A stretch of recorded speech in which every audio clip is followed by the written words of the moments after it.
With a hard-fought win last week, Bradley Hawley widened the gap to Daniel Knight by a solitary point, barely managing to keep ahead of the riding shotgun driver while we saw a host of intense scraps towards the midfield at New Hampshire Motor Speedway. This week, we rolled down to Arizona, a newly repaved track with its own exciting challenges. Will Hawley be able to conquer the elements and take another win, or will Daniel Knight continue to get into the head of our reigning champion and finally flush out a mistake? We'll find out soon as we get ready to watch Round 6 of the Precision Racing League NASCAR Truck Series, sponsored this week by the iRacing Flea Market. And you'll see it all live here on the Global SimRacing Channel. Hi, I'm Adam Lindgren, and joining me in the booth is Chris Phoebe. Our director tonight will be Sean Crackers Ambrose, and he's using cameras provided by the great Dougie Beard. Phoenix is often one of the hottest tracks these truckers visit, and today it looks like it'll be no exception. To find out why that might pose a challenge to the drivers, let's take you down to our track guide.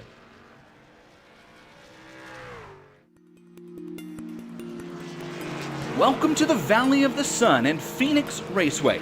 Located about 15 minutes west of downtown Phoenix at the base of the Estrella Mountains, Phoenix Raceway opened in 1964.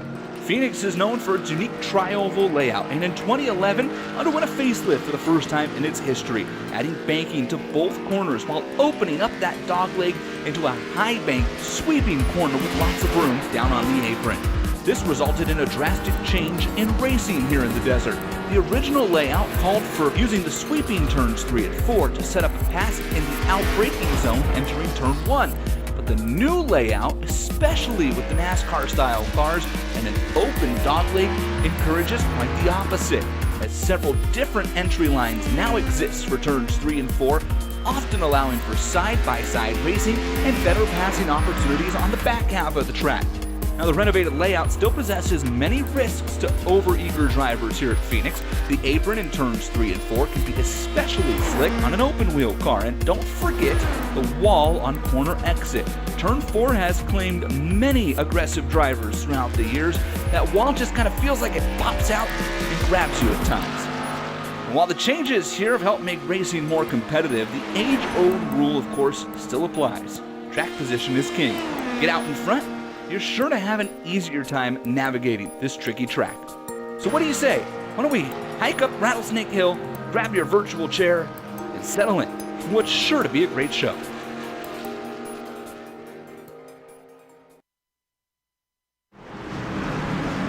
There you saw some laps around Phoenix at both day and nighttime. And Chris, these truckers probably wish it's going to be night, but talk to us about the challenges they're going to be facing today here at Phoenix. Well, for one thing, this is a 1 mile oval, which makes pretty quick laps here at Phoenix. And you add into that the revised banking here from the more recent layout. And it's a challenging little flat track here that's going to create a lot of, well, let's call it tight confines here as they're trying to make passes around this track. And don't forget, there's also the dog leg on the backstretch. You'll see a lot of drivers that are cutting that to try to make a better approach down into turns 3 and 4. So a lot of interesting perspectives here at Phoenix International Raceway. Yeah, things are going to get very exciting for these drivers for sure. And another reason to be excited is because of our sponsors this season. We have a season sponsor, which is Diecast Kings. Shop Diecast Kings, your home for the best selection of NHRA, NASCAR, and IndyCar diecast for the 2020 season. Pick yours up today at diecastkings.com. And we also have a league sponsor, Chris.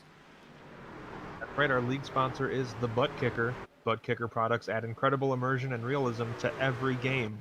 Feel every nuance and truly put yourself in the driver's seat. Visit thebuttkicker.com today to view their full line of products. All right, and it's time to take a look at the point standings. As mentioned in the intro, Bradley Hawley currently leads with 6 points over Daniel Knight in that riding shotgun machine. Bradley Hawley in the Whataback Jelly Rolls racing machine. Then we have Thomas Sink down there, 20 points back in third position in a tight fight with Jared Moguard in that ooh machine, trying to battle his way up into the last spot on the podium. Then we have Tristan Callahan, 37 points behind, still able to catch up to Thomas Sink, but it's going to be a challenge for him to try and challenge for anywhere near the lead. And Chris, what about our team standings? A little bit more of a gap, obviously, with more points on the table for the teams. The Jelly Rolls Racing squad with a pretty solid advantage over the Riding Shotgun Rangers. The car Ramrod squad a little bit further behind, 45 markers back, but that's where it kind of heats up in that battle for third. Just 5 points between the Ramrod squad and the What a Back Row Racing team. And don't forget the Rescue Racing Camo Racers, just 15 points out of that third position as well. Yeah, definitely very tight stuff in every category right now that we're seeing right now. But here we go with some race details as well for those who haven't seen this series or just need a refresher. It's round 6 of 10 here. We have 100 laps around here or 60 minutes, whichever comes first. They're racing the NASCAR Gander RV and Outdoor Series trucks around this racetrack. They're going to be doing it on a fixed setup, so they're going to have to adjust to whatever is given to them. They only have 4 sets of tires total. That is 3 extra sets in the pits plus the one they are using. And they only have 24 incidents they can use. Also, talking about fuel strategy, it's 100% fuel in these trucks, so expect at least 1 pit stop, and they will not have a spare truck to take out there today. Now, another thing we want to talk to you guys about is if you saw those sponsors early on and you want to jump on board, GSRC has advertising options available for you.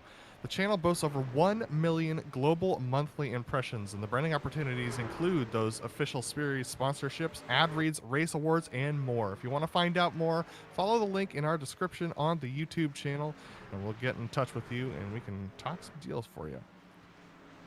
All right, so we're finishing up practice right now, and quite a few drivers still out there getting some laps in traffic. And Chris, this is definitely a harder track to navigate traffic in these trucks. Yeah, Phoenix is kind of a classic racetrack from the old Champ Car days from back in, kind of a foregone era now. It's a flat track where there's a lot of onus put on the driver to make opportunities versus the track kind of manufacturing them like you see on our more modern, progressively banked, tri-oval type cookie cutter tracks. This is a racer's track, and you have to be a racer if you want to make these opportunities happen. Sometimes it takes a little bit of aggression, and sometimes you can finesse the truck around that outside groove and make a pass. And a lot of it also comes down to how daring you are and how willing you are to maybe dip below the yellow line there and use every little bit of available asphalt to try to make a move. Yeah, we're seeing a good representation of those battles happening. This is Charles Sumner in the Tropicana machine, and then Thomas Sink up there in that Whataback Racing machine in the black and orange, riding on board with Thomas Sink right now. And like you said, it is very much a driver's track around this place, and it looks like the setup they have is fairly loose through the center. It actually looks pretty balanced for these drivers, which is something that they're not really accustomed to. And how would decent setup for these guys really affect their pace around here? If the setup's a little more decent, then these guys are going to be more comfortable behind the wheel. And if they're feeling more comfortable, they're going to be a little more willing to kind of dip their toe in the water of maybe a move they wouldn't have tried if the setup was a little less balanced, like you mentioned. So I think it's going to lend itself to a little bit more, maybe a little bit more excitement, we'll call it, with these guys willing to try a little bit more and put a little more on the line. Absolutely, and we're taking a look here still at Thomas Sink trying to get around this track. He's currently being chased by Brendon Chatley in the machine behind him. And one of the things I've been noticing is that for those of you who maybe have watched the last couple of races at Phoenix in the NASCAR series in real life, they do not take the green flag at the dogleg like they do in the real races in iRacing. They take it on what is currently in modern day Phoenix the backstretch, and that is where the start and finish is for both starts, restarts, and finishes. So that is where they're going to take that. And one of the things I've been noticing, Chris, while they've been out here in practice, is that the exit before seems to be catching out a lot of drivers. They're getting a lot of wheel spin on that exit. Probably the most harrowing part of the track, from my opinion, as somebody who's raced it a couple times. The track flattens out even more so than the low banking in the corners, but also it narrows up quite a bit. So where you had a little bit of room to work going through turns 3 and 4, once you get to the straightaway, that's all gone. You have nothing to rely on except a very limited amount of space versus what you had just moments before. So drivers can get caught out by that pretty easily, and it could end up feeding you into the wall or feeding you into another competitor. Here we see Nicholas Hunter doing a couple of laps, trying out some different entries into the corner. Looks like that middle entry is not going to work very well for him at that braking point, unfortunately. But yeah, quite a few of these drivers just testing out different things, and this new paving of Phoenix, the repaving, is an extra, 50% of pavement because it's paved all the way around here. And we've seen some drivers try and take to below the yellow line, even through turns 1 and 2, to try and make things work. Where the limit on the amount of tires these drivers could play a role too, because if you're digging down on below the surface, then you are putting a lot of centrifugal force into those tires, and force is friction, and friction is wear, and wear means the tires go away. So you have to be responsible with the amount of time that you're spending below the yellow line and how hard you're pushing those tires when you do have a limit of how many you can have throughout the race. So as practice finishes, Bradley Hawley, Mike Richter, and Thomas Sink lead the leaderboard, with our second place driver on the points, Daniel Knight, all the way down in 6th position. He's got some work to do to try and make his way back up the field. But here's Colton Lane going out for his first qualifying. And what do you think is the best strategy for qualifying? Do you really send it on that first lap, or do you wait for a bit? This track is what I would like to refer to as stupid hot right now. Like your shoes would melt walking across the track almost. It's cooled down significantly from when we first signed on here, and it's still 100 degrees as Colton Lane aborts his lap there. Well, he tried to, but he couldn't quite woe it up before he got to the start-finish line, so he's going to actually keep going. So that's going to be unfortunate for him for sure. But keep going, Chris. But yeah, I think getting out there early and trying to put in 2 laps is going to be what you want. Probably the first lap I think might be a little bit quicker with how hot the track is. Maybe the tire's a little bit cooler, but we'll see how that plays out. But nonetheless, I think the earlier in the session possible, you're going to want to go. It's only a 5-minute qualifying, and it is 2:51 virtual standard time, so the track likely won't cool down that much by the end of this run. Our fastest lap right now is currently held by Barron Hilton, who's being chased by Mike Richter in the 51. Mike Richter was 2nd position in practice as well. Yeah, that's a pretty solid lap by Barron Hilton. He's a driver that's struggled a little bit in qualifying at some points throughout the race. And you see Colton Lane, after his issues, only able to run a 36.495, so he's going to pray this second lap is significantly quicker. Doyle Lawrence coming in that 5th position, with Thomas Sink's second lap being good enough for the 4th spot. He actually jumps up to 2nd spot with his second lap. Nicholas Schwartz starting his first lap at 28.486. That's going to be good enough for 5th provisionally. Brandon Walter crossing line with 28.730. Brandon actually goes down to the 13th spot, so it's very tight in qualifying right now. Ooh, Daniel Knight at the top of the board. Our second place in points has now jumped to the top of the board with a 28.261. That was faster than his fastest time in practice. Yeah, I mean, still, even with that new fast time, 18 competitors, less than a second separating them right now. So these guys are very tight. And Bradley Hawley has yet to roll off of pit lane as we watch Daniel Knight coming back around. He unfortunately, he's got that best time up there on the board. Matthew Aubrey trying to get a good time in, and Brett Adams hit the outside wall coming off of 4, so unfortunately he's going to not have that lap count. Brandon Saul is a 29.590. That's only good enough for 20th position. And Bradley Hawley launching off of pit road right now. He's the only one who I believe has an opportunity to take a shot at Daniel Knight. Jared Mogard jumps up to P2 with a 28.284. So Here comes Hawley around the final corner. He's about to start his first lap. Yeah, this is going to be one that we're going to want to keep our eyes on. He waited a little bit later in the session. And here's Moguard crossing the line. He cannot go faster on his second lap. So now all eyes on Bradley Hawley. He takes a serious cut out of that dogleg to try and reduce the time around the track. Well, that's definitely going to be the shorter distance around the track here, but you got to hope it didn't scrub off any time when he transitioned back onto the speedway. He'll come down to the line here and we'll see what he's got. 28.275. That is good enough for second, but that is 14 thousandths away from Daniel Knight. He's got one more lap to put in, but the track has gotten hotter. It's up to 117 now. He takes a serious cut out of that dogleg once again. He's going to throw it into the final corner. A little bit of looseness on entry. He's going to try and late apex this thing and get a good exit off. He doesn't clip the apron, launches off the corner. A little bit of cloud cover comes over the straight. Is that going to be enough to help him? He crosses the line, and it's slower, unfortunately. Bradley Hawley will take second on the line. Daniel Knight will take pole.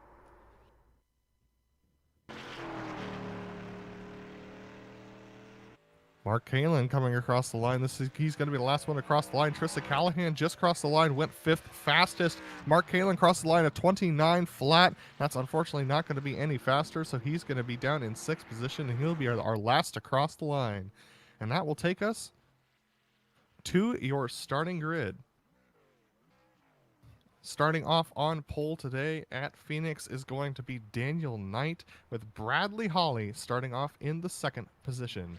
Jared Mogard is going to round out the top 3 positions in 3rd. Starting alongside him will be Barron Hilton, a great qualifying effort from him. Tristan Callahan starts off at the 5th position for, I believe, it will be the 3rd time this season, with Mark Kaelin starting off in 6th. Thomas Sink is going to start off in 7th spot, a little bit further down than he would have liked to start, and Brett Adams starting off in 8th. Mike Richter is going to start off in the 9th position, with Colton Lane rounding out your top 10. Brendon Chatley is going to come along just outside of the top 10 with Adam Shane to his outside. Doug Evans and Austin Hunter will make up row number 7 with Nicholas Schwartz and Brody Green in the 8th row respectively. 17th position is going to be Matthew Aubrey with Doyle Lawrence in 18th. And then completing your top 20 starters are going to be Charles Sumner in 19th and Adam Zemke in 20th. 21st is going to be Adam Young alongside Paul Johnson in 22nd. Stacy Hunter starts off in row 12 alongside Brandon Walter outside of him. Jose Medina starts off in 25th with JR Bash in 26th. Nicholas Hunter in 27th. Brandon Sauls in 28th. William Lee in 29th position. Then we have 2 drivers who did not take starting times, Aaron Webb and Christopher B. Williams. Now, before we get to taking our first lap on this race, we want to talk about our race sponsor. That is iRacing Flea Market. They are the place to go for buying and selling sim racing equipment, boasting the largest sim racing buy and sell group with over 20,000 members. Be sure to join and look around today. Their link is in the description in our YouTube channel, iRacing Flea Market, the #1 sim racing page on Facebook. All right, Chris, with a tight field today and 31 drivers, what are your expectations going into the first lap? Well, these drivers were ridiculously quick or close in qualifying, I should say. That's going to make it, 1, difficult to pass, but 2, I think it's going to make for a fairly competitive race. Hopefully this turns out to be more of the thinking man's type of racing at a track like this, but look for the chrome horn to possibly play a role here. Frustration overwhelms these drivers at the difficulty to pass. And how hot do you expect those front right tires? How long do you expect the front right tires to last with the heat that they're seeing out there? 118 for the start of this race. Well, don't expect them to start a retirement fund, that's for sure.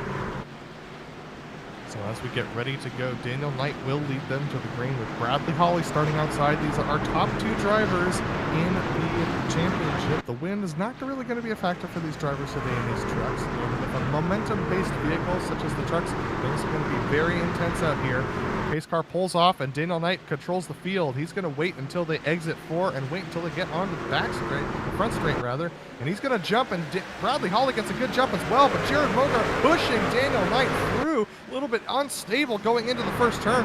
Daniel Knight down to the inside of the corner. Jared Mogart to the inside of Bradley Hawley as they exit 1 and 2, and now they hit the dog leg. We'll see how much they fan out on the first lap. A whole slew of drivers. I think pretty much more drivers cut the dog leg than ran it. But Jared Mogart on that start was not waiting around for anybody. He gave Daniel Knight a huge shove off into turn 1, and it's actually managed to work out so far as Knight has a bit of a lead as they cross the line for lap number 1. It's side by side between Tristan Callahan and Barron Hilton for the 5th position. Barron Hilton, though, on the outside, he cannot get that truck load up, but that gives Mark Kaelin an opportunity on the bottom side. Mark Kaelin's going to go through up to 5th spot, with Barron Hilton trying to hold it off on the high side. Thomas Sink still stuck down there in 7th. He cannot improve his time, but the top 3 already out to about a 4/10 of a second lead. And keep in mind, this track is very hot. That means it's going to be slick and there's not going to be a lot of grip. So look for it to take a minute before these drivers are able to make that outside line work effectively. Mark Kaelin does clear Barron Hilton. Barron Hilton just kind of hemorrhaging positions right now, but that being said, he could be trying to manage his tires if they're on that high side. Thomas Sink is able to pull through as well, make his way up to 6th. So now Brett Adams trying to challenge Barron Hilton. Barron Hilton confident just to sit on that high side, but side by side for all the positions behind him for 10th all the way down through 12th. Barron Hilton, a driver that's had some struggles in qualifying throughout this season. And it's got to be a nice change of pace for him to be able to maybe give up some of these spots early on to try to save his equipment versus in other races where he's had to come from behind and he's had to be on it the entire race to try to make up for a issue or lack of qualifying pace. So with this being a bit of a turnaround for Barron, look for maybe him to be playing this race a little bit differently than we see from him typically. Barron Hilton playing a little bit of the strategy game this time, just taking care of his stuff. He has an opportunity to look there on Brett Adams, decides not to do so. That was rather Brendon Chatley actually looking on Barron Hilton. He's going to come to Barron Hilton's inside here as Barron actually backs out of the first corner. So he's actually going to let his teammate possibly take the look and possibly go through as well. So quite a few of these drivers taking those front rights into consideration in these opening stages of these laps. Yeah, this is going to be a race of very differing strategies, I think, because of how difficult this track can be. There's going to be a lot of different approaches that we see here, and Barron Hilton's less aggressive move could pay off in the long run. One driver not wasting any time is Colton Lane, nor that was Doug Evans in the 41 in the purple truck behind him. Those two drivers trying to cut their way through the field. That's Mike Richter stuck on the high side in that white 51 machine. And there's actually going to be contact, and Mike Richter's going to be sent around in front of the field. A little bit of contact there with the 312 of Austin Hunter, and major pile up on the front stretch.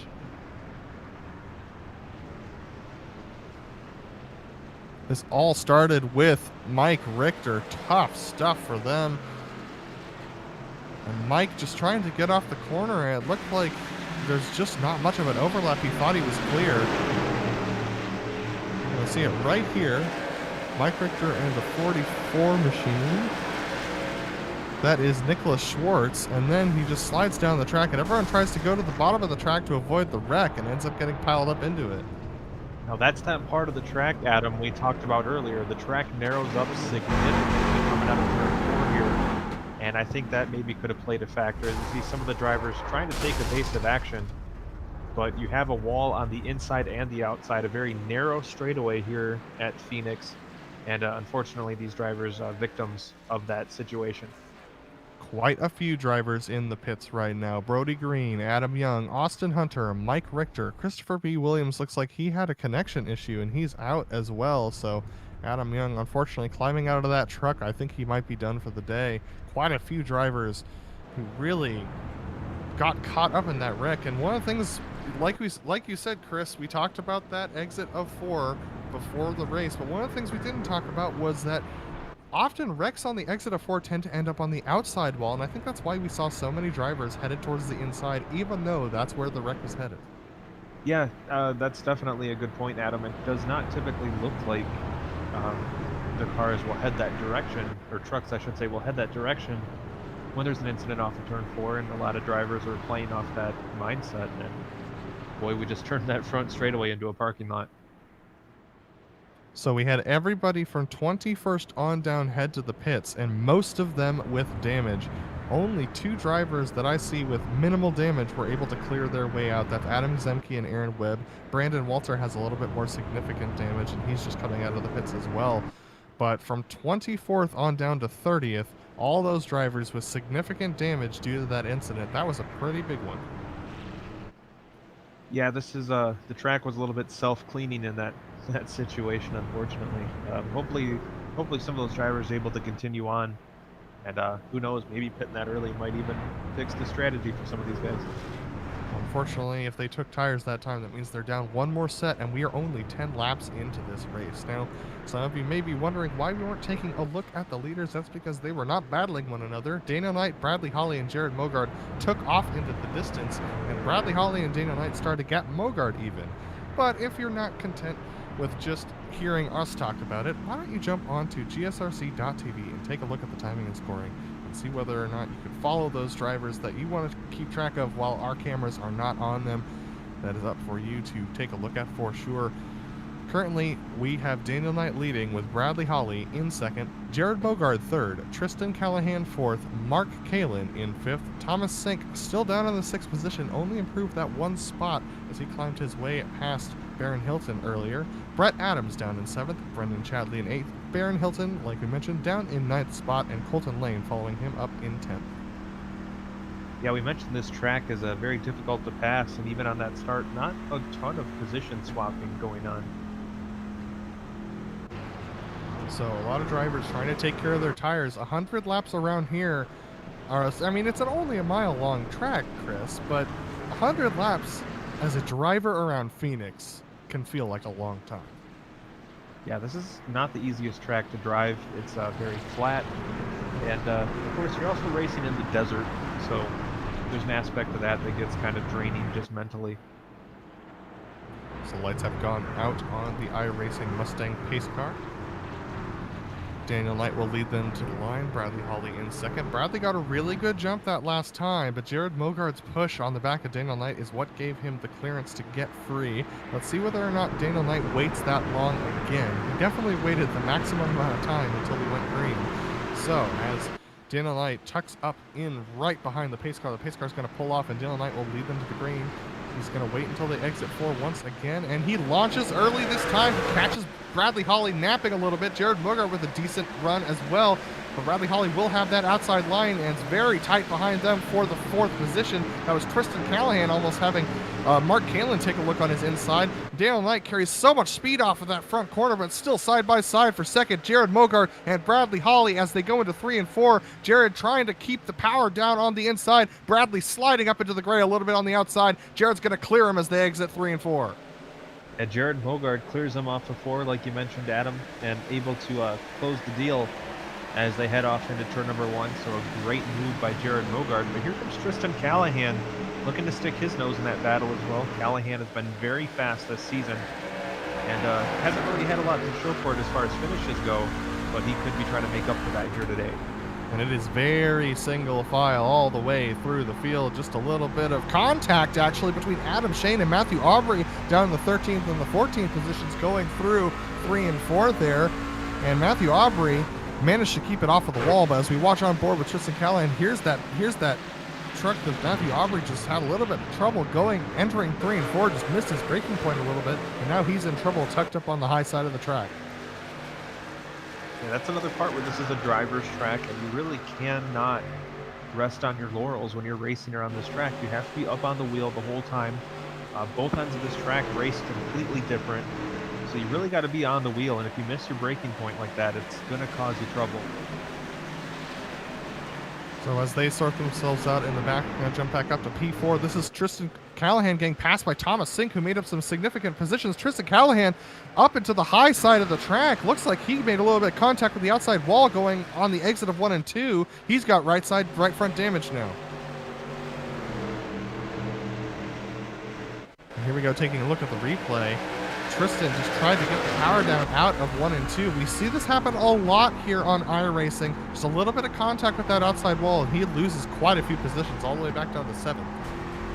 Yeah, and you can see he got up out of the rubbered-in groove there, and unfortunately just kind of fed him up into the wall. So a huge benefit to Thomas Sink, who's going to take over that 4th spot. As we have a battle shaping up front, you know, Jared Moguard never one to take it easy. He's got his eyes set on Daniel Knight, and he's beginning to take a peek. Now, if there's one driver who I would expect not to save their tires under any circumstance, it would be Mogart. Mogart is a fighter. He battles 100% all the time, and that's why he's respected by many drivers and feared by those who he's not respected by, because you know he's always going to stick his nose in when he can. Daniel Knight there looks like he's struggling to get that truck to the apex of the corner just a little bit through 3 and 4. That could start to play into, that could really kind of be a cascading problem, Chris. If he starts to have trouble getting to the apex, he might put a little bit more wheel into it, and that might actually make that right front hotter. Yeah, it's not going to do him any favors as far as keeping the tires underneath him for the long run. The more input you have to put into the wheel, obviously, the more you're moving that wheel on the track, and the more you're moving that wheel on the track, you're basically grinding it against the surface and wearing it down even quicker, trying to overcompensate with your tires for what the mechanical grip of the truck's not going to do. You see a side-by-side battle going on in the background. That is for 5th position between Mark Kaelin and Brendon Chatley. These two guys have been swapping positions for the last lap, and they're trying to make it work here out of 1 and 2. You're going to see Mark Kaelin take to that dog leg significantly. He's so far down there. He's out of screen. But look at this. It creates a shallow entry into 3 and 4. And this is exactly what Mark did last lap. But Mark's actually got to park it on the apex and force Brendon to brake. Look at how close they are off of the exit of 3 and 4. Brendon Chatley almost pushing Mark Kaelin down the front stretch. That's almost like a great advertisement for the new Ford F-150 model that they recently released for the NASCAR trucks here on the iRacing service. So still very close between those two drivers. Tristan Callahan just cooling his tires a little bit, staying up high on the track there. And Brendon Chatley trying a different strategy, going to back off and try to launch off the floor. It doesn't quite work for him. He's not going to have an opportunity to get back up there. But yeah, as you can see, this is starting to create a little bit of a train there. From Mark Kaelin up to Thomas Sink in the 4th position, it's more than a second, almost a second and a half between those drivers. You know, the racing that we're seeing here right now between Kaelin and Chatley, though, Adam, is a big reason why I think this track is very underrated for the quality of racing that you see here. It almost races more like a road course than an oval in a lot of ways, and I think we're seeing that here. Oh, contact there. That was Barron Hilton up into the wall. He's still stuck in it. He breaks off and is able to get going again, holding up the 14th there. Paul Johnson, who looks to his inside. But that was a tough one. Let's take this replay here because this was a scary moment for Barron Hilton. This could have been the end of his race and many others. He comes off of the corner. He's trying to keep on that high side. Watch him drift up into that white up there, and he clips that white stuff and just cannot put any more wheel into it again. Then drops down right in front of the 14 of Paul Johnson. Yeah, sometimes when you get sucked up against the wall like that, it's so hard to break away. And Barron's got he's definitely feeling that damage for sure. He's got Aaron Webb now tucked up underneath him, and Adam Zemke up ahead making a pass on Paul Johnson, who did get held up by him.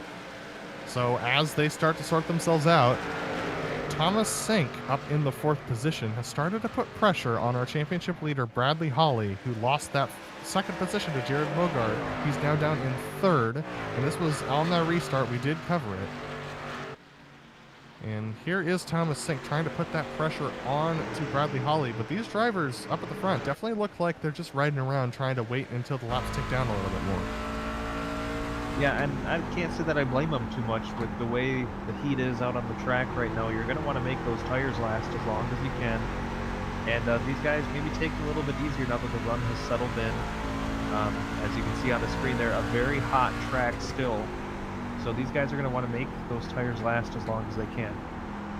So we have 2 breakaways going on. We have this one of those top 4 drivers of Daniel Knight, Jared Mogart, Bradley Hawley, and Thomas Sink. Then we have another breakaway of Mark Kaelin, Brendon Chatley, Tristan Callahan, and Colton Lane. And these guys are a little bit more racy between one another. Yeah, I would almost consider this group here, that 2nd breakaway, kind of the emerging stars of this series when you think about it. A lot of these guys are names that you hear towards the front of the field and names that we're talking about a lot more this season. So these guys almost throw an emerging stars group trying to fight for the recognition there. A great opportunity to prove their racecraft and to prove their race strategy around here. But they might want to take notes from the drivers up ahead of them. We see Mark Kaelin starting to break away a little bit from these drivers. Tristan Callahan and Colton Lane tucked in behind Brendon Chatley, who just cannot seem to cling to the back of that 62 truck, the orange 62. Mark Kaelin doing a good job of trying to bring these drivers up to that lead group, and they're actually gaining a little bit of time. But you do have to wonder how much of it is them pushing and the leaders maybe laying off a little bit. It's definitely a possibility. Now, our lap times are down by over a second already, and that has to do with the hot track and the flat nature of this track as well.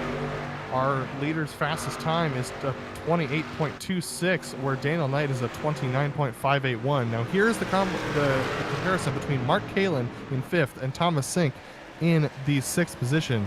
And Kaelin is gaining just a little bit in the last couple of laps. Yeah, those incremental little breaks in time there are going to make a huge difference as this goes on. As Kaelin now maybe having a little bit of a challenge there. as looks like Bradley Hawley starting to look to the inside of the double zero, Jared Mogard, for that second position.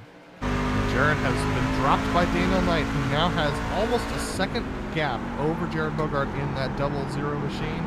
Bradley Hawley trying to challenge him, and Thomas Sink trying to challenge Bradley Hawley. And now they're starting to deal with some lap traffic. That's Brandon Sauls up there on the high side. And so that's actually going to hold up Jared just a little bit. And that's going to, wow, Bradley Hawley slinging it into 3 and 4. Brandon Sauls actually up on the wall to try and avoid being part of this effort here.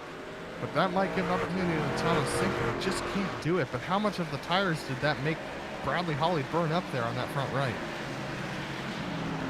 And that was almost an uncharacteristically bold move from Bradley Hawley at that point in the race. Jared Mogart getting very loose on the exit of 1 and 2. He got a little bit deep into the corner, couldn't get it turned, and had to use that high line to exit. Bradley Hawley smells blood in the water, and he's coming.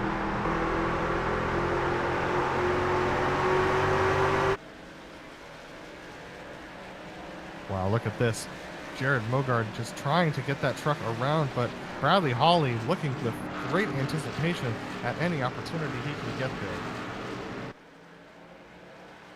Yeah, and he's doing Hawley now looks to the inside through the dog leg, so a very bold move there. He's going to have the preferred line as they head off into turns 3 and 4. Here Bradley Hawley is on the inside, and he's going to clear Jared Mogart easily there. Thomas Sink with an opportunity, but he just can't quite get there. And that's just been the story of this race for him. You have to break a little bit early there. That's William Lee on the high side, trying to clear the track for these drivers. Jared Mogart trying to cling to the back of Bradley Hawley, but you can tell that that truck is not behaving well for him. Daniel Knight now out to a 1.2 second lead. Well, we talk about Jared Mogard being a hard charger, and he did fight pretty hard to make sure he was past Bradley Hawley in the early stages of this run, and maybe coming back to haunt him a little bit as Hawley laid back, saved his stuff, and is now going to work. Thomas Sink looks to the inside. Jared Mogart tries to cut him off, but can't quite get the job done. He's going to try and power it out of the corner, and is going to be able to do so. Thomas Sink takes the lowest line possible, so low that you can't even see Jared. And here he comes back into line in the 4th position. He cannot get past Jared, and now Bradley Hawley out to 7/10 of a second lead over Jared Mogart and Thomas Sink. Jared Mogart, though, very loose off the corner. Thomas Sink thinks about looking to the bottom side again and can't do it. He actually makes contact with Jared on the entry. He can definitely break a lot harder into that corner than Jared can. That almost sends Jared up into the outside wall. Here they go again through the dogleg. Thomas just cannot get that overlap. And you got to wonder how much now is Jared Mogard blocking versus running his line on the track. But Thomas Sink right now has got to think he might have blood in the water there. One driver that definitely does is Brendon Chatley back there in the fifth position. He's just now made his way past Mark Kaelin. Tristan Callahan trying to do the same thing around the outside of the corner. That's how Brendon Chatley got it done on Mark. And now Colton Lane licking his chops. He thinks he might have an opportunity. This second pack is now bigger, and it is hungry for spots. Well, Kaelin was the driver that seemed to be pushing more so than any of these other drivers for the middle section of this run so far. So maybe after using his stuff up, all the others that were running within closing distance of him are now taking advantage of him being the one to push. Now the driver to the inside of Colton Lane up there on that high side. That driver in the black, orange, and white machine, that is Brandon Walter. And Brandon stopped for tires on that last caution. He is our fastest driver on new tires. He had a 14.8 second stop, and he's trying to claw his way forward on those 4 fresh ones. And looks like it's working out for him. 37 laps down. We're on lap 38 now. And Brandon Walter, looks like that early stop pit strategy has worked out. Yeah, we did talk about that being a possibility earlier on, Adam. These drivers took advantage of that first caution and got a little bit off sequence after starting deeper in the field, and so far it's working out for Brandon Walter. So Brandon just trying to continue his climb forward with those 10 lap pressure tires. These tires have done a lot of laps. They have done 38 laps around this track on their 39th lap now, as all these drivers try and struggle with their lap times. The lap times are now 1.5 seconds slower than their fastest laps in race. And so this is going to be very difficult for them to try and get this to work. We're going to take a look now at, this is Chatley and Callahan as they're trying to battle it out for that 5th position. Yeah, Tristan Callahan was running a little bit further towards the front of the field early on, had some contact with the wall. So far done a pretty good job of rebounding as he's battling with Brendon Chatley to break into the top 5. Callahan is looking for every opportunity to make his way past Brendon Chatley, but he's got to be careful because tucked up behind him is Mark Kaelin, and right behind him is that truck with fresher tires, Brandon Walter, who's now being chased by Adam Zemke, who took 2 tires. And here comes some welcome shade over the track. Hopefully this will cool down the track a little bit for these drivers.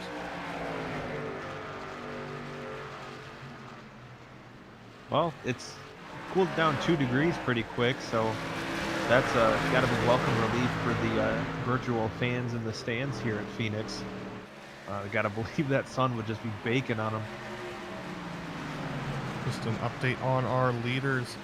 Daniel Knight still out to about a second gap over Bradley Hawley. Jared Mogard still retains that 3rd position with another second back to him. And then Thomas Sink in 4th has lost that opportunity of a challenge. He's now down in that 4th position, about 7/10 back. Then it is another 1.6 back to Brendon Chatley and Tristan Callahan, who we see battling right here. Yeah, a couple of these drivers an island amongst themselves out there on the track. But this battle between Chatley and Callahan has just been probably the best one on the track right now as Callahan continues to try to find a way around Chatley.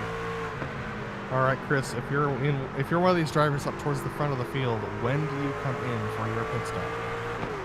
Well, I think at this point we're working lap number 43 right now of 100. Not a lot of cautions right now, so it may not have the odds of a timed race playing your way.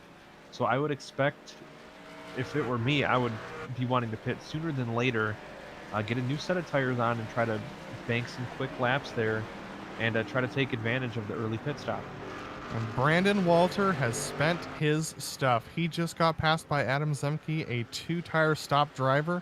Brandon Walter has already burnt up all of his stuff after that early pit stop. He is now back down into the 9th position after not being able to make it past Mark Kaelin, it was actually pretty easy for Brendon Chatley and Tristan Callahan to get by him. So I think Brandon Walter has already used up those tires, Chris. Well, he not only started deep in the race, but after making that pit stop, had to restart pretty deep in the race as well. So he's put a lot of work on those tires and passed a lot of trucks here today. But unfortunately, the more passes you make and the more aggressive you push, the less likely those tires are going to last. So he may have had the advantage to get by a bunch of trucks. And he's definitely gained a significant amount of track position that he may not have otherwise. But, and Thomas Sink is trying to make the pass on Jared Moguard right now. He's gotten to his inside here into 1 and 2. Here they go into 1 and 2. Thomas Sink's going to try and carry the speed. Jared Moguard's going to try and get the over-under on him on the exit of the corner, but just can't get the truck turned down. Give Thomas Sink 3rd position.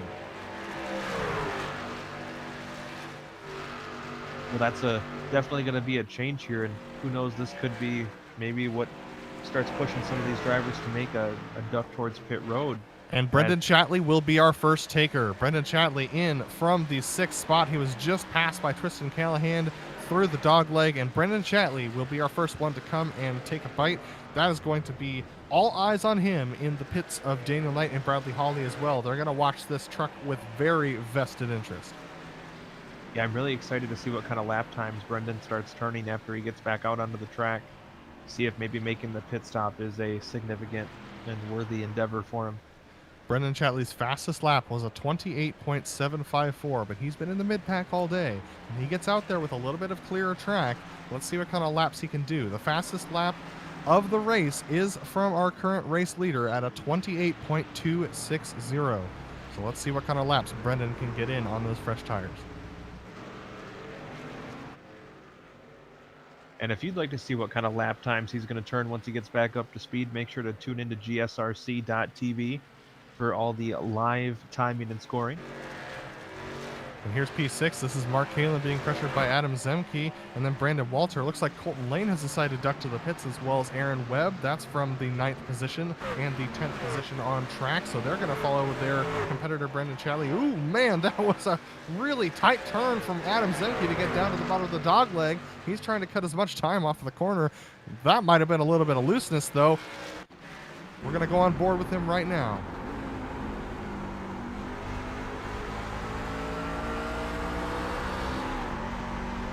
Oh yeah, he definitely got loose. He's steering right as he comes off the corner, Chris.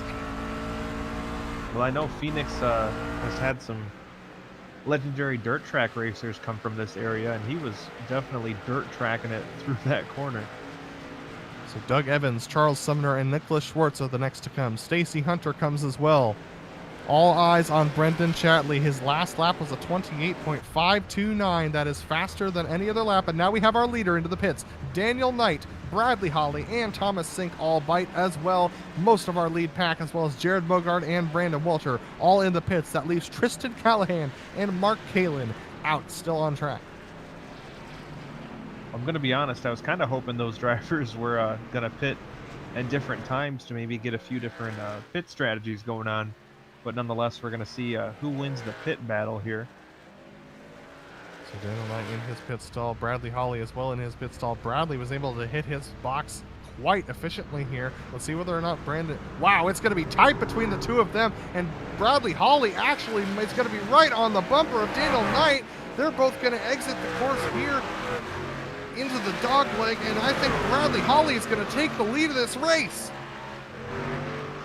Yeah, he definitely had the better line coming off of pit road, and he's going to have him clear as he comes off. Oh my goodness, this is Brendon Chatley, who actually has provisional lead of this race after his pit stop. He's now trying to be passed by Bradley Hawley on the low side. Brendon's going to concede the corner there. This was a very stressful moment coming off the corner, almost 4 wide. Brendon Chatley, though, even on those couple of lap older tires, 5 lap older tires, he's losing time here. That's Mark Kaelin that Bradley Hawley is now trying to regain a lap from, who's going to duck to pit road this time by on that low side. Bradley Hawley up to provisional lead now as they go across the line.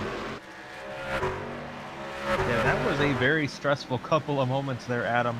This is not a track where you want to be hung out to dry behind lap traffic or running 3 and 4 wide, and I think they just did all of those things at once. So our final driver into the pit lane, Barron Hilton, will concede the lead of this race. That will promote Bradley Hawley to the lead. Daniel Knight in second. Brendon Chatley jumps up to third, but he's being challenged very heavily by Thomas Sink right now. Well, even if he does give up a few spots with a little bit older tires here, it's definitely going to be a net gain from where he was at. So Brendon Chatley changing things up a little bit, and we'll see how this pays off in the long run. And don't forget, there's always the offhand chance we might see another caution as well, and that could throw a wrench in this whole process. So Brendon Chatley does concede that third position to Thomas Sink, as Thomas's fresh tires just proving to be a little bit too much. Let's see what kind of laps Bradley Hawley can put in. His last lap was a 28.403. His best lap of the day was a 28.3 flat. So he's a little bit slower on his best lap to Daniel Knight, but his last lap was significantly quicker. And now, here's the thing, Chris. They start to deal with a lot of lap traffic, and lap traffic around Phoenix can be some of the worst. Exactly. It's going to play a huge role in how this race plays out based on when Bradley Hawley catches the lapped cars and how quickly he's able to dispatch of them once he gets to them. So this will definitely change things up and could also open a door for Daniel Knight, and could also be what puts the stake through his heart, so to speak. Daniel Knight trying to keep the pressure on to Bradley Hawley right now, and trying to keep within that half a second gap that gives the opportunity for taking advantage of a mistake that Bradley Hawley might make. But Bradley is not one to make mistakes around this track. Oh, P4 right now. That is Jared Mogard getting past Brendon Chatley. Chatley's older tires just starting to show their wear. Yeah, Moguard was watching that one. He just made it look textbook. Just was able to drive right around Chatley, as we'll take a look here. Catches him coming off of turn 4, and you'll see him follow him down the straightaway. Then ducks underneath him. Pulls even with him as they head towards turn 1, and then by the time they exit, Moguard's got him. Just absolutely textbook pass there by Jared Moguard. And I don't know how the drivers are feeling right now, but this is my kind of setup. This is the kind of setup that gets you just a little bit loose coming off the corner, so that you have to make a little bit of a correction. but then you can just launch straight off of that corner. Now, of course, once the tires wear out, no setup feels good, but these drivers seem to be enjoying themselves at the moment. Yeah, I would definitely agree with you there, Adam. Too. This is the type of racing that's fun when you fight the car just a little bit, but not enough to really annoy you. Currently, Paul Johnson is being pressured by Charles Sumner. Doug Evans just made it past Paul Johnson on that last lap. Paul is on 1 lap older tires than Charles Sumner behind him, but he does have some right rear damage that I think he picked up from clipping the wall at an earlier point. So Charles Sumner definitely looking at that beaten and banged truck. He's got a little bit of damage on the front clip as well. And here comes Nicholas Schwartz trying to challenge as well for these drivers. Actually, that's Tristan Callahan, who's a lap down from these guys. I need to go back and take a look at why Tristan's so far back in the field. Something must have played a role in that for Callahan. He was running towards the front here earlier on. But nonetheless, looks like he still has a pretty decent amount of pace right now, Adam. Just trapped 1 lap down. Speeding on entry to pit lane for Tristan Callahan, a 54-second stop. That's 30 seconds longer than he would normally be in the box. So Tristan Callahan, a lap down, trying to recover, but he's got 3 other trucks who are also a lap down ahead of him. So he's in a tough spot right now. Yeah, that's one of those spots where you really can beat yourself here, especially at Phoenix with the way the pit road entry's set up. You really got to be on your game there, and if you end up speeding in pit road, it's going to be a huge detriment to your race. I mean, that 30-second delay is more than an entire lap time, and obviously that's cost him. He's got a very quick truck, and unfortunately probably won't have a finish to show for it. Back up here, riding on board with Charles Sumner as he tries to challenge Paul D. Johnson. Paul Johnson really struggling with the back end of that truck off of the exit of 2. Got a little bit loose there. But Charles Sumner, I mean, this is just the nature of this track, especially with the high track temperatures that we have. We have some more shade coming back onto the track. It's dropped another 2 degrees down to 112 as the day gets a little bit later here. But Charles just cannot get enough power off. Oh, he clips the outside wall just a little bit going into 1 and 2. Fortunately, not too much damage and not too much of an effect on his line. But that was a close moment.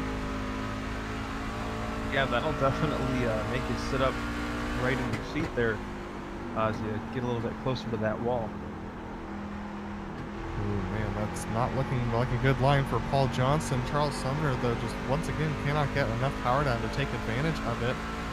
And while we're watching this battle, another good battle that's starting to crop up is between Aaron Webb and Brandon Walter for the 7th position. Brandon, once again, has a little bit fresher tires than Aaron Webb, and he's going to be trying to make a move. Here's Adam Zemke, the driver who's been following him through all day, and they're battling with Aaron Webb for that 7th position. They're down a couple of positions. Ooh, man, Brandon Walter going to the low side, trying to get a nose under Aaron Webb. Cannot do so. Let's see if Adam Zemke takes advantage of this and tries to make the pass on Brandon on the high side. Yeah, Brandon Walter was very dedicated to trying to make the inside line work on that turns 1 and 2 there. And that did not go his way at all. So Adam Zemke now tucked up right in behind Brandon Walter. Riding on board with him now as he looks to turn 1, does not look to the inside. He actually takes a little bit of a wider line, but that truck looking very loose on entry under the current brake bias setting. He's got dialed into that machine as they try and tuck in behind Aaron Webb. Once again, it's just so hard to pass around here right now.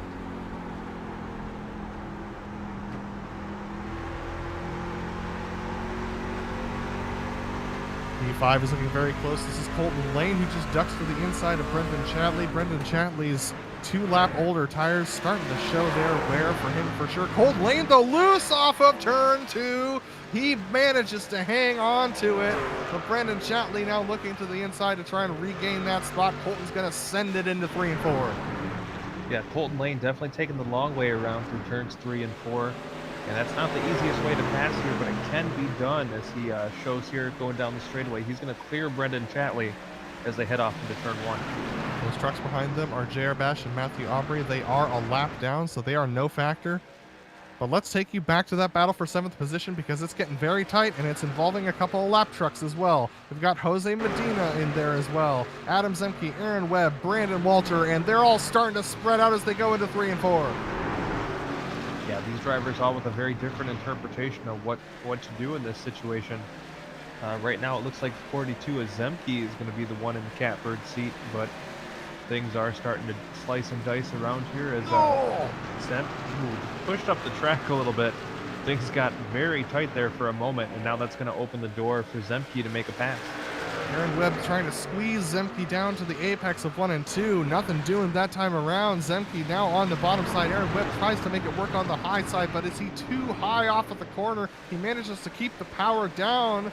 Adam Zemke gives him a little bit of room, but he has to back out of it as Zemke goes out wide a little bit. Mark Kaelin thought about an opportunity on Brandon Walter, but nothing doing into 1 and 2. Brandon still trying to get onto the back of Aaron Webb. And looking now, Walter beginning to try to make a pass on Webb as well. He's going to try to pull even with him as they head down the back straight into turn number 3. Webb way up the track in 3 and 4. This might give an opportunity to Mark Kaelin as he comes off the corner. Mark's going to have to play it safe here, though. Wow. Aaron Webb with a great launch off the corner. He actually made contact with Brandon Walter on the back end. And here they come into 1 and 2. Aaron Webb still trying to squeeze Mark Kaelin down to the bottom side, but he cannot get as good of a run off the corner. Mark Kaelin makes the pass from demote Aaron Webb down to 10th. Mark Kaelin up to 9th. Well, Aaron Webb now, he's going to have to take the moment to take a deep breath and regroup and get rolling again. He looks like he's decently fast out there today, and maybe some differing strategies hindering him a little bit. But nonetheless, Webb can settle in and still maybe manage a pretty solid top 10 day. All right, so while that has all sorted out, let's take it back to our leader for a moment. Bradley Hawley now out to about a 3/4 of a second lead over Daniel Knight in the second position. Thomas Sink is another 2.5 seconds back, but Bradley Hawley doing exactly what he needs to do to try and win this race. Yeah, Bradley Hawley this is kind of where he shines in this division. He's able to get out front and really does a great job of managing the race. And it's not very often you see things get away from him once he reaches this point, because he's just so good at running up front. And once again, another pit stop strategy looking to be a benefit to him as he makes a pass on William Lee, who was looking very shaky into 1 and 2. That had to be a little bit of a stressful moment for Bradley Hawley. But Daniel Knight still only 1 second back, but things are getting very, very stressful for those drivers. And we're going to take another look at Walter and Kaelin. This is still a tight battle, and here we go, coming through the dogleg. Yeah, Kaelin looking to make a move, but just kind of stays in lockstep behind him there as they go through turns 3 and 4. Kaelin trying to find any way to get a little bit of an advantage here on Brandon Walter. This is for the 8th position.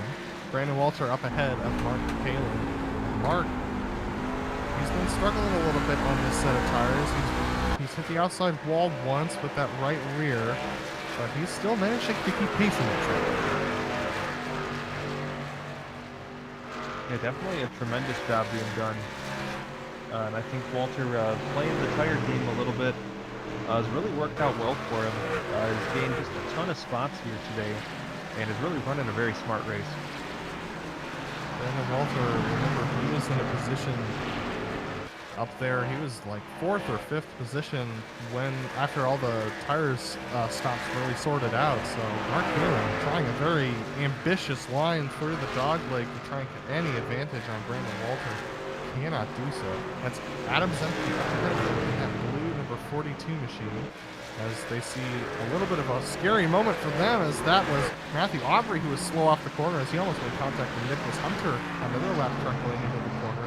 So Aubrey bails out of it and goes to the high side to try and avoid becoming any more of an issue there. We're going to go a little bit 3 wide here, but that being said, in the dock leg, 5, 6, 7 wide seems to be okay.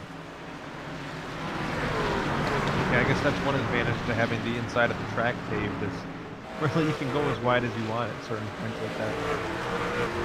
And here's Adam Zemke going around Nicholas Hunter. And he's actually been held up a little bit by traffic here. This gives an opportunity to Brandon Walter to catch up there. Mark Kaelin has an opportunity too, because he's able to take a preferred exit off of the corner. And so he's going to have an opportunity, possibly looking in on Brandon Walter here in 3 and 4.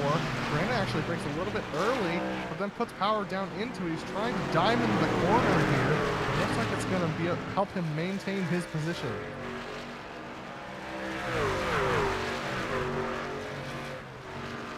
Look at these drivers. They all have different ideas of what the preferred line is through each of these corners.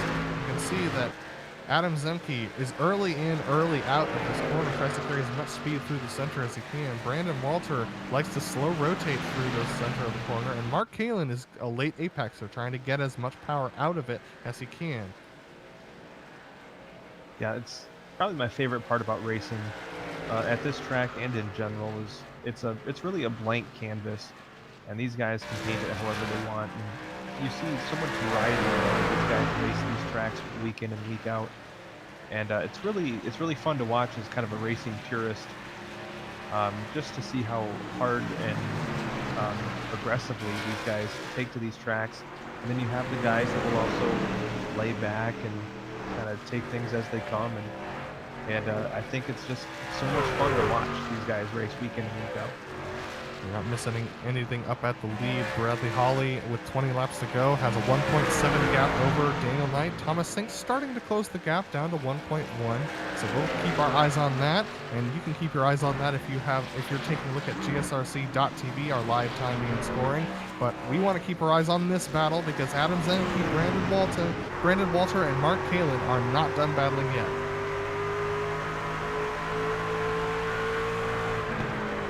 Walter looking to the low side, trying to get into the mind of Adam Zemke. A little bit of a slip up on the apex from Zemke. Brandon Walter slips up as well. These tires starting to give way for all these drivers. Mark Kaelin looking on with hungry eyes, but cannot get anything done. Each of these drivers trying to do something different here, trying to do something special. Mark Kaelin trying the high side off the corner. Loses him a little bit of time off of 3 and 4 there.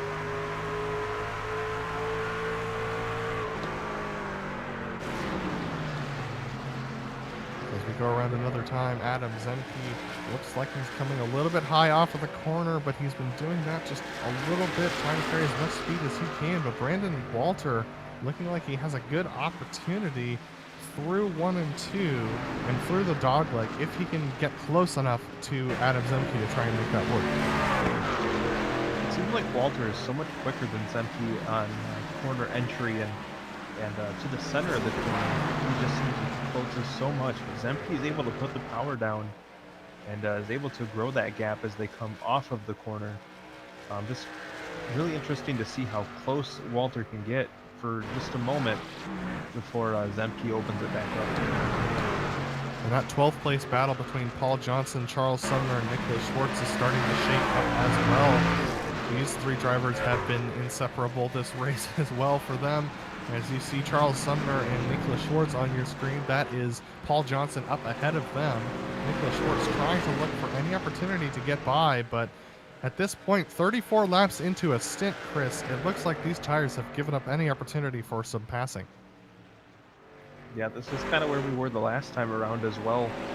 The tires are kind of what they are right now, and with the amount of laps we have left, I don't see anybody ducking down to pit road without maybe a caution or something to inspire it. And here's Nicholas Schwartz to the inside of Charles Sumner. Charles stuck on that high side. He's going to try and carry some speed off of the corner. They will go side by side down the front stretch. Nicholas Schwartz able to clear Charles Sumner just coming off the corner on that low side. He's going to promote him up to 13th position.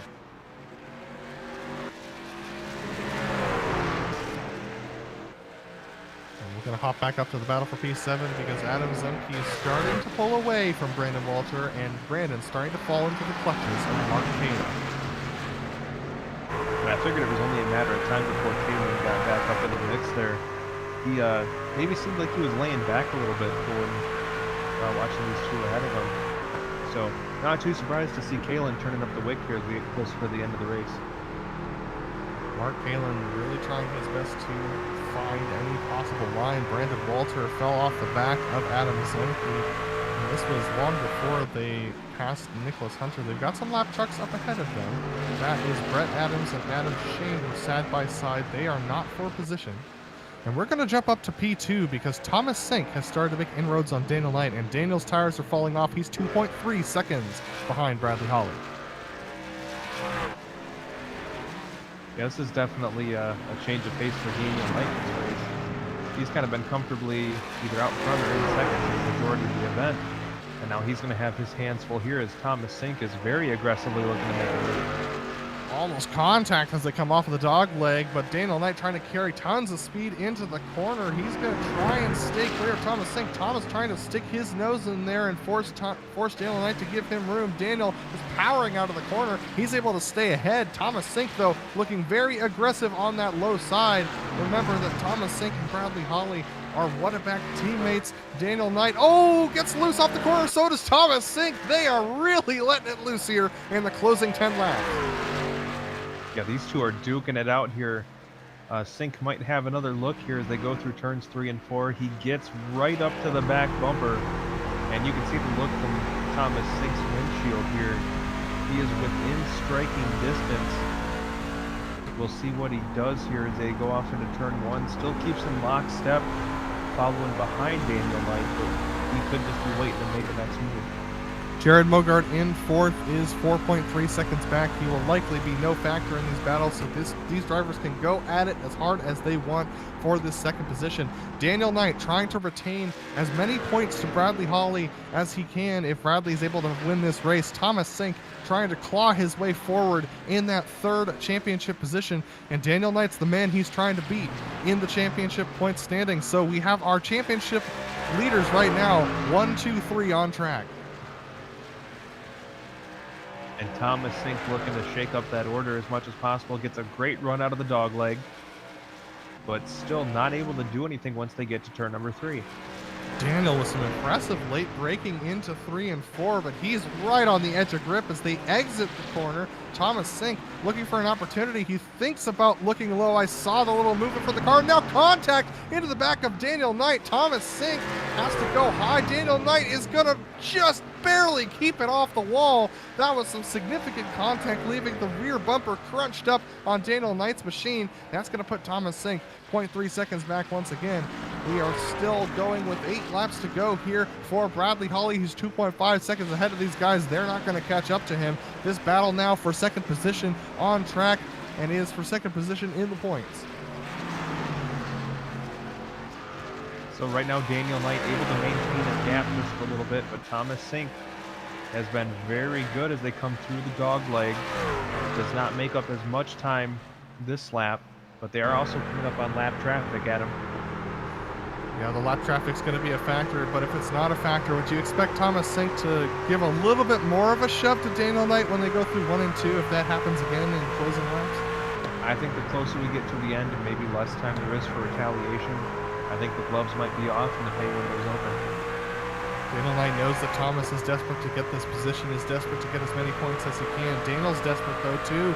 He's looking at 6 points behind Bradley Hawley. He's looking at another 3-point gain, 2-point gain rather, from Bradley Hawley off of the win.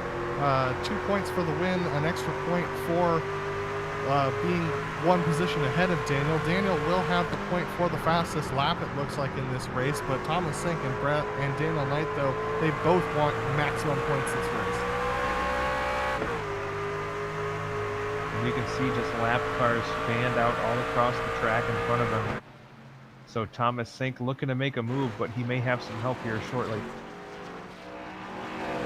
Thomas Sink with great traction off of the corner. Daniel Knight getting a little bit loose once again. This traffic is going to really affect them. They're down to 4 to go this time by, and the traffic trying to sort themselves out ahead of them. How distracted will Daniel Knight be? How loose will Daniel Knight and Thomas Sink be as they go through here? This is going to be tense. Here we go up to the first lap trucks. That's Stacy Hunter and William Lee. Stacy Hunter into the outside wall. William Lee trying to stay high, but this might compromise Daniel Knight's exit off the corner. That's right, doing everything they can to stay out of the way, but that's very hard to do here at Phoenix. Very close stuff from William Lee, who did not quite back off before they got into 1 and 2. That ended up compromising Thomas Sink's entry just a little bit. Daniel Knight now out to 0.4 of a second. Our leader right now, Bradley Hawley, coming around to take 2 to go this time. He's still 2 seconds up ahead of these drivers. He's lost a little bit of time due to the lap traffic, but it's not enough to affect him. Bradley Hawley with some pretty clear track right now. He's going to have lap trucks on his final lap that he's going to have to navigate. But Bradley Hawley doing exactly what he needs to do. P8, though, is a close battle. This is between Adam Zemke and Brandon Walter, and Mark Kaelin's already gone through last lap, so Brandon Walter trying to look for an opportunity on Zemke, and he's going to have a couple laps to try and do it. But Bradley Hawley coming off of the final corner for his white flag lap this time by. He will take the white flag, and he's on his final lap. Bradley Hawley with another fantastic pit entry and exit to take the lead of the race. He's done this 3 times this season, and just an impressive stuff from him. When he can't find the pace on track, he finds it in the pits, and now he comes through 3 and 4. He's not going to have any lap traffic to deal with. Bradley Hawley will take the win here at Phoenix Raceway in the PRL NASCAR Truck Series, sponsored by Diecast Kings. And Thomas Sink came to within 1/10 of Daniel Knight across the line, but Daniel Knight will get second place, and Thomas Sink in third.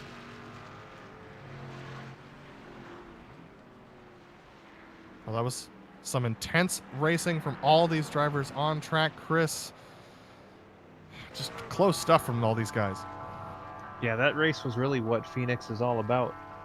Some very tight and exciting racing, and a great finish, a great battle we had in the pits. So race had a little bit of everything for everybody. Well, folks, don't go anywhere, because we'll be right back with some unofficial results and some driver interviews. Stick around to see more of the Precision Racing League Truck Series here on GSRC.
Welcome back to the Precision Racing League NASCAR Truck Series here at Phoenix Raceway, sponsored by the iRacing Flea Market. And what a good race we had today. We had pretty much everything around here, and it was a fantastic drive for sure from Bradley Hawley, who passes Daniel Knight on pit exit, going through the dogleg to take the lead of the race. Daniel Knight falling off of him towards the end of that race and having to battle Thomas Sink as they made contact. Thomas Sink, unable to pass Daniel Knight on the final lap, comes home in third position, just about 1/10 behind. Jared Moguard able to hang on there for that fourth position, with Colton Lane trying to chase him down in the closing laps. Couldn't quite do it. Brendon Chatley chasing down Colton Lane for sixth position. Mark Kaelin is going to come home in 7th with Adam Zemke in 8th spot as he fell behind Mark Kaelin in the closing laps. Brandon Walter unable to get the pass done on Zemke, and Aaron Webb is going to tuck in behind them for 10th. Our last couple finishers on the lead lap, Doug Evans in 11th and Paul D. Johnson in 12th. Just outside of the lead lap was Nicholas Schwartz in 13th, with Charles Sumner and Barron Hilton completing the top 15. 16th place was Adam Shane in the 83 with Tristan Callahan, victim of a pit road speeding penalty, relegating him to 17th. Nicholas Hunter was 18th with J.R. Bash and Jose Medina having a pretty quiet day to round out the top 20. Stacy Hunter going to come home in the 21st position. Following him will be Brett Adams in 22nd. Brody Green comes home in 23rd, 2 laps down. Then 3 laps down is Matthew Aubrey. Then we have drivers who dealt with a lot of trouble. William Lee, Brandon Sauls, Adam Young, Doyle Lawrence, Austin Hunter, Mike Richter, and Christopher B. Williams had an early retirement with connection issues. Now, before we head up to our interviews, we do want to mention that GSRC has advertising options available. If you want to sponsor our finishing results or any of our races, the channel boasts over 1 million global monthly impressions, and those branding opportunities include, like we said, series sponsorships, ad reads, race awards, and more. Follow the link in the description on our YouTube videos to learn more. Now we have Bradley Hawley up here in the booth with us right now. Bradley, a fantastic race from you, but how did you get it done on the exit of pit road? That was a close one. Honestly, I don't know. I got the rear tires to hook on as soon as they dropped the jack stand, and I just took off. For a second, I thought I was gonna end up hitting Knight, so I had to back off for a little bit and ended up getting underneath them going into 3. That, I think, is the 3rd time that you have won a race on pit road under green flag conditions here in the PRL NASCAR Truck Series this season. What tips do you have to your competitors as far as practicing those pit entries and exits to maximize your time in and out of the pits? Practice. I mean, that's the only thing I can really say. Week in and week out, I'm always testing the limits. As you saw probably on the broadcast tonight, I pushed it a little too hard going into the pits. But you know, I always work on my exits, and because I feel like that's where you gain a lot of time. So Bradley, it looked like very tough track conditions out there today. It was a very, very hot track for you guys. How tough was it out there on track, especially trying to manage the heat in that right front tire? Oh, it was definitely tough. At the beginning of the race, I wasn't shifting, so I started to kill that right front, and I realized Jared Moguard was shifting, and I figured Knight was doing the same thing. That's why he's able to pull so much on me on the straightaway. So I started doing it right before the green flag stopped, and I guess I found my pace. Well, Bradley, that's going to put you even, I believe that's going to give you even 3 points even more, so it should put you at 9 or 10 above Daniel Knight going into round 7. How do you plan on holding this championship lead towards the end? Keeping Daniel Knight as close to me as possible. Doesn't matter if he's in front of me or behind me. Well, Bradley Hawley, fantastic win tonight. Is there anyone you want to thank before we let you go? I'd like to thank North Star Title for sponsoring me every season. I'd like to give a special thanks to Apex Button Box. They sent me, I got a new dashboard for my steering wheel, and it is fantastic. I'd like to thank you guys for broadcasting us week in and week out, and Diecast Kings sponsoring the series. Absolutely. That was Bradley Hawley, our winner tonight in the 184 machine, and Chris Phoebe is caught up with Daniel Knight, who came home in the 2nd position. Well, Daniel, great performance tonight out here at Phoenix. Truck looked very fast, but you had a lot of competition there in the closing laps. Tell us about that battle you had with yourself and Thomas Sink. Oh yeah, that was a lot of fun. I burnt my stuff up trying to catch up to Bradley, which I knew was a dumb idea, but I did it anyway. And then once I noticed Thomas kind of closing in with 20 laps or so to go, I tried to save as much as I could, but he definitely had the faster truck. I just had to hit all my marks and try not to give him the inside lane, which he almost got a couple times, but that was a blast. It was a lot of fun racing him again. Now, you ran up front in the early stages of this race, and then it looked like Bradley Hawley pulled something out there at the end of the green flag pit stop. How frustrating was that to give up the lead on pit exit after running such a good race up front early on? Well, I know that's Hawley's bread and butter right there, getting on and off pit road, and I know we both got about everything we could without getting a penalty or putting it into the wall coming into the pit lane, and I was just happy I made it past halfway leading, so I got some extra bonus points, and that's kind of what I'm paying attention to at this point, just trying to claw back that lead and get back up to him points wise. And that's another aspect to touch on here. With you two so tight in the championship battle, how much are you cognizant of every little point that you can get like that, such as leading the most laps? Is that something that's on your mind during the race, or something you try not to put too much thought into to distract you from your race? No, I'm definitely thinking about it. And I actually said that earlier in the race to one of the teammates. It's like, if I can lead, I got the pole. If I can lead the most laps and maybe get fastest lap, which I think I ended up getting, then I'll be happy if I don't win. But I definitely know that with Bradley's consistency and his track record for winning races in this league, getting all those little bonus points is about the only chance I got at this point. Well, Daniel, anyone you want to thank that helped make tonight possible for you? Yeah, as always, all the riding shotgun guys, you guys at GSRC for putting on an awesome broadcast, and PRL for putting on an awesome league. It's the only reason I care about these points is because I care about this league and racing with these guys so much. So really glad that I can be part of it. All right, that's Daniel Knight, our runner-up tonight. And Adam, I believe you're catching up with our third place finisher, Thomas Sink. Yes, I am, and it is fantastic watching him and Daniel Knight battle. Thomas, a very, very good finish for you tonight. Just not quite enough time to get past Daniel Knight. Talk to me about those closing laps. Yeah, it was definitely stressful. Didn't think we were going to need to be shifting going into the race. We had a pretty solid strategy of just running it fourth and hit your marks. And I think it was maybe lap 20, lap 30. I heard the high RPM. I'm like, I think Brad and Mogart are shifting. So I had to jump on the bagman and start shifting. And I don't know how it's our lap times. It had to be at least a 10th a lap. Yeah, very interesting to see how Jared Mogart's aggressive strategy ended up being adopted by the rest of the front runners. But Thomas, you've had a decent run of top three finishes here recently. What do you think has been the turnaround for you as far as on-track performance?